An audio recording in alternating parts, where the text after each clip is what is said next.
This is Marketing Jam, a podcast featuring the brightest minds in Canadian marketing. Why don't you tell us your name, your role at the company, and the company you're with? I'm Mike Gettis. I'm the CEO of Endy. Awesome. And just to start off, tell us maybe some of the apps that you are in love with right now on your phone, and maybe some apps that you just can't live without. Yeah, well, definitely an app that I love, that I use a lot is Uber. I've started using Lyft a little bit more as they've come to Toronto, but they're still picking up a little bit, but definitely enjoy those. I mean, email, I'm always using email. So which app do you use for email? It's called Nine. I have an Android, so it connects to Outlook and whatnot. I'm still on sort of an Exchange server. It's still the best way to do email. Great. And Slack. We use a lot of Slack for work, so we're on there a lot. Shopify for our sales. We look at Shopify, so I use that app all the time. And it's great. You can look at reports. It's got everything you need. So that's awesome. I bug my wife at the dinner table a lot. Because you're checking. I'm always like, okay, look at Shopify. Yeah, and we get a good uptick. Like people like sit with their partner and they decide, okay, let's buy a mattress together. I think that's a lot of what it is. Yeah. So a lot of times in the evening is when we see a nice little that's uptick. Awesome. Yeah. That's awesome. Anyone else any fun ones that you've been playing with lately that you're just trying out? Games, I do play Boom Beach. Okay. I saw a TV ad, and it saw like, I don't know, I loved the whole idea of Pacific theater. I mean, I don't like war, but the idea of Pacific theater where they were like ships coming into beaches and this sort of thing, it fascinated me. And how that, like they skipped islands, and there's a good show. It was after Band of Brothers, they had another show about the Pacific theater. So anyway, I played Boom Beach, So, and I don't know if you can tell us in a nutshell, but tell us maybe how Endy started and how long it's been around. Endy started in 2014, but we actually launched to the public in 2015. Yeah, so we're hitting our 3-year Endyversary this month. Awesome. Congrats. Thanks. So basically, I mean, the big thing was about the mattress from the beginning is building a better mattress. That's what got me really excited. I love sleeping. And so I was like, if I can build a cooler mattress that I sleep on, that's not going to break the bank, and something we can do online. And I love vertical e-commerce. I love Canada. So like, let's focus on Canada. Let's do vertical. Let's do sleep. And that's what really got us going. So the obsession with the mattress was about something that's comfortable and supportive. A big thing we also found as we went down the road with it, that in Canada the temperature swings a little bit. So some of the memory foam, the traditional style ones, can get firmer in the winter and softer in the summer. So we made it so it's more temperature agnostic for the Canadian climate. So it's little things like that. And as well about making it so there's airflow in the foam and it's cool and all that. So that's been the obsession. That's very cool. I need to ask, have you met Christine McGee? No, I have not. Do you hope to one day? I do, If she's watching right now, what would you say to Christine McGee? I would say there's now another place to buy a mattress. That's great. Come to Endy. And would you sing it like that? You're like, there's another play. I guess you can't even do it with the jingle, right? For those that don't know, Christine McGee is the president of Sleep Country Canada. Yeah. So you are the alternative. There's no bricks and mortar. No. Right? You haven't done the kind of Indochino, clearly pop-up shops or anything like that? We've done a pop-up shop. Oh, you have? Okay. Yeah, so I wouldn't say bricks and mortar in terms of like standalone stores. But a big thing of it too is like, you look at the old traditional model in terms of like, we look at a marketing funnel ourselves. Prospecting was the store, foot traffic, walking by your store, and then you would advertise through the paper or whatnot. And so for us, we're turning that in reverse, where we're looking sort of bottom funnel up, where we're getting people to come online and see people who are already searching for mattresses is where we started, and we're like, check out Endy. Google search? And now we've moved up the funnel to the point we now run out of home ads, and we have the ability, like people now are finding out about us before they found billboards, or searching bus for mattress. stops. Before they're in the mattress purchase way of thinking or what have you. So that's been a big part. And so eventually we're going to work our way towards retail. We're looking at retail partnerships. We have boutique retailers that we work with, like furniture stores they're all around Canada. So that's been really great. So it helps drive foot traffic into their stores. People that want to try an Endy and that sort of thing. And it's like, if you want to try an Endy, here's the 3 spots in your area. Come check it out. And then they have the ability to say, hey, they sell bed frames or lamps or tables, and they also get a win out of it as well. But there's no obligation, obviously. Like, people can just come check it out and leave if they want. And other channels that you're looking at for 2018 that maybe are different or unique? Retail's big, but I think we're looking at it from an experiential perspective. Like bringing up the Sleep Country thing, we look at them as sort of like where we're aiming towards. We want to try to eat some share from them. Yeah. So the idea is we want to do it differently. Would you have a jingle? I don't know. We thought that's the only thing. Can you have a jingle? Like, I feel like sometimes with marketing, it's about positioning yourself in a different way. Yeah, exactly. Maybe we could have like a riff, you know, like something like that. Yeah, the Endy riff. Get me my Endy. I need my Endy.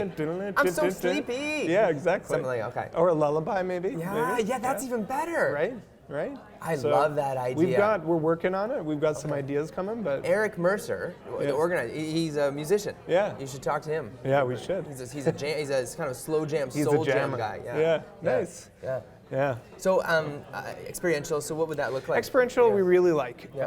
So we're looking at just ways to get in contact with people. So one thing we did was we connected with This Open Space. We did some pop-ups, which was sort of like an Airbnb for pop-ups. Awesome. And then there's a bunch of things in festivals. In some ways, because competitors may be watching, we don't want to get. I don't want to get into all the details, but we have a bunch of cool ideas that are coming. Yeah. Awesome. Awesome. For sure. And I imagine you've played in the influencer space. You've sent some to influencers, and they influencers are great. And I think what's awesome for it is most of them are just so excited to be part of the brand story and get a piece of our product and try it out and share with their family, and it's been awesome. They've been really fantastic. Who are some brands or companies that you're watching this year in 2018? I really love Harry's Shaving. Okay. I've always looked to them. A big reason I love them is because of the way that they've really turned shavings on its head. Like I had the same Gillette razor for ages, and I wouldn't replace it because I was like, to spend $25 on a whole pack of like 3 blades or whatever, it just never made sense to me. And then I was kind of like, I don't like this anymore. So then them coming around be like, we'll refresh your blade all the time. And it's like, so, and I like the e-commerce model and the free returns and all that sort of stuff. So I really love them. Warby Parker's really cool too. They have I don't wear glasses myself, but I really do like the model. Do you wear flasses?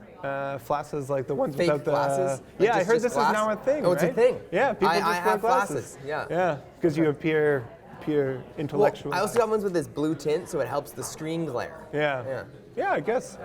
Yeah, and I think I also really like Frank and Oak. They're really cool. They're a good Canadian company.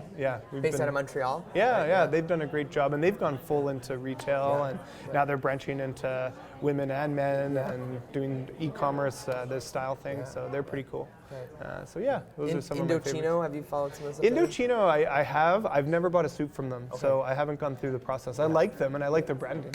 They're pretty cool, and they're in Vancouver, right? Yeah. They had like a full store here in Toronto at one point. I don't know if it still is. But. I don't know if they have a full store in Vancouver now. Nice. So permanent shop. So.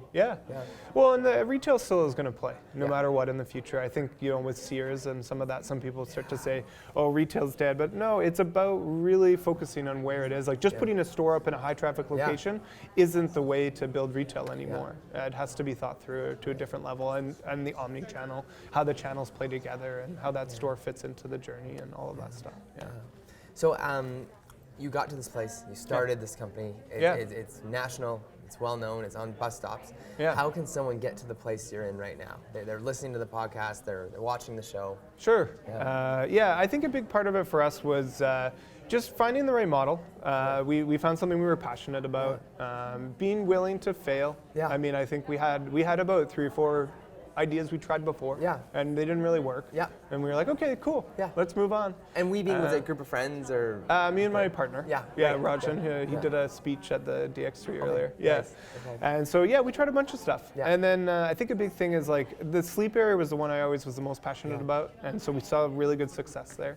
I worked for a company that sold mattresses in Europe previously, so I already had some intuition to go this direction.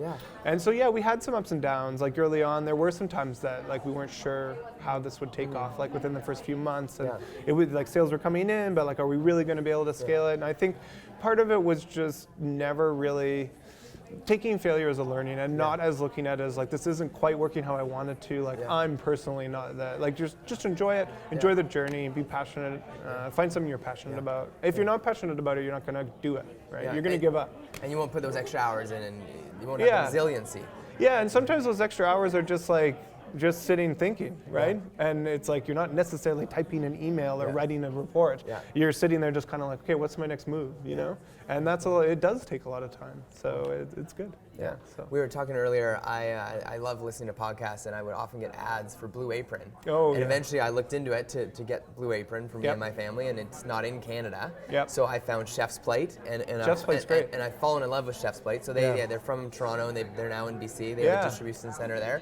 And we do a couple meals a week from there. Nice. So same thing, my wife pointed out, these ads for this mattress, because we were in the market for a new mattress, and saw that some of the, you could rename nameless, the ghost of the other mattress company, and saw the ads in the newspaper and saw it. And then, but when she did the research, she found Endy, because she says, hey, I saw these ads for this other company, but Endy it's in Canada, at better reviews.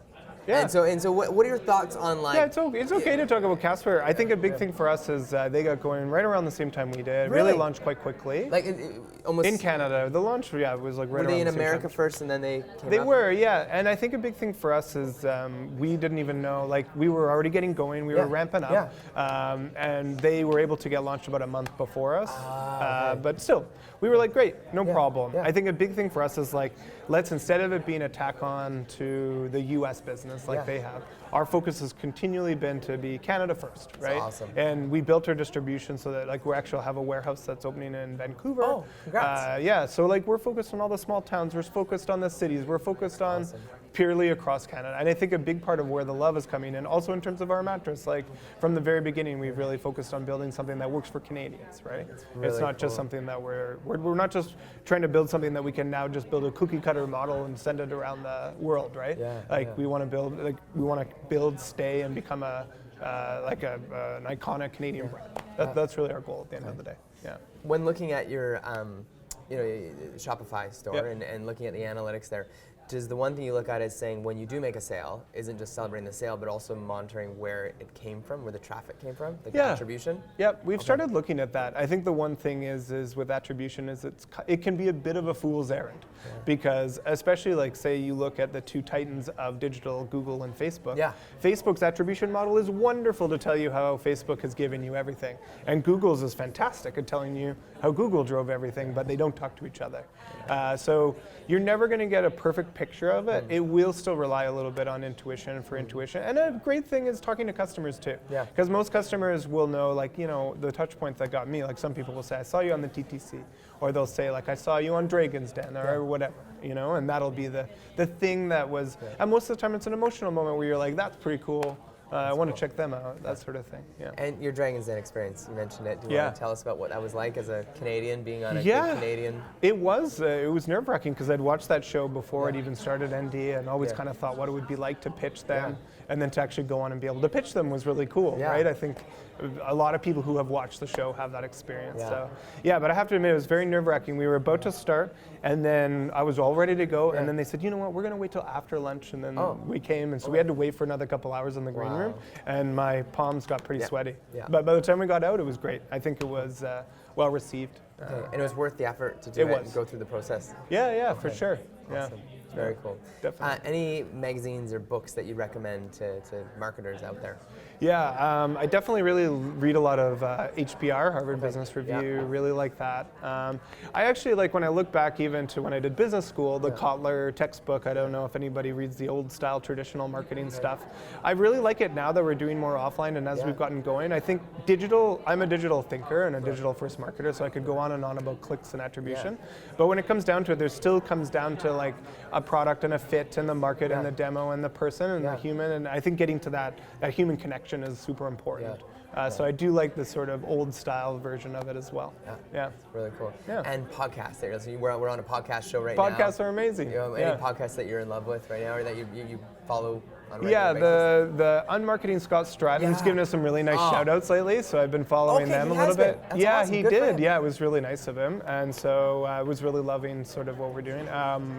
Canada Land and that one, been following that one a little bit. That's awesome. They've been great. Those are two of your favorites probably at the moment, would you say? Yeah, for sure. Very cool. Podcasts are awesome. And I know you can't lift up the hood too much to what's happening in 2018, because I know you've got some surprises for us. Yeah, absolutely. But Tell maybe listeners, why should they go to endy.com, right? Or what are they going to expect when they go to your website after listening to this? Yeah, I mean, you're going to get a very authentic, awesome experience there. The people in our office, the people that answer your emails and will call you, sit right within a stone's throw of my desk. Like it's the type of thing where everyone really cares a lot about every customer, and just the whole thing is the customers are everything for us. So that's really important. And what do you sleep on right now? What size is your mattress? It's a king. Okay. Yeah.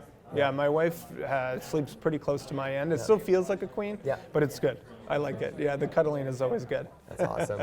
That's awesome. Well, tell me nap times. Do you take regular nap times? So my young son takes naps, so I use this as an excuse in weekends where I can be like, well, he's napping, so I might as well take a nap as well, right? So I've gotten back into his napping schedule. Have you considered an Endy fiesta or siesta? This siesta idea in Spain when I was there, I was like, this is brilliant, right? Like you can sleep in the middle of the day, and then they work into the evening, which I'm a night person. Yeah. I was like, we need to import this idea. Yeah. Have you tried yet? I haven't in our showroom itself because it's a customer showroom. Oh, okay. But I want to have another show. I think the next office we're gonna have to build one that we can sleep in, take naps. If you come to Vancouver, or next time you're in Vancouver, perfect. Hootsuite has a room called the Nap Room.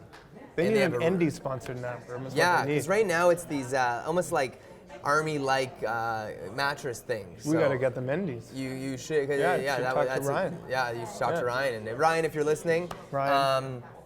You got some Endy hookup here. You know who to contact, so you could upgrade that nap room to make it even more awesome. Yeah, for sure. Okay. All right. Thanks for being on the show. Thanks a lot. Really appreciate it. So make sure you check out Endy, the Canadian alternative to the friendly ghost from the US. Yeah. And great customer service. We're the market leader in Canada. Market leader in Canada. Yeah, they're the ghostly alternative to us. There you go. Thanks for joining us on today's show. Thanks.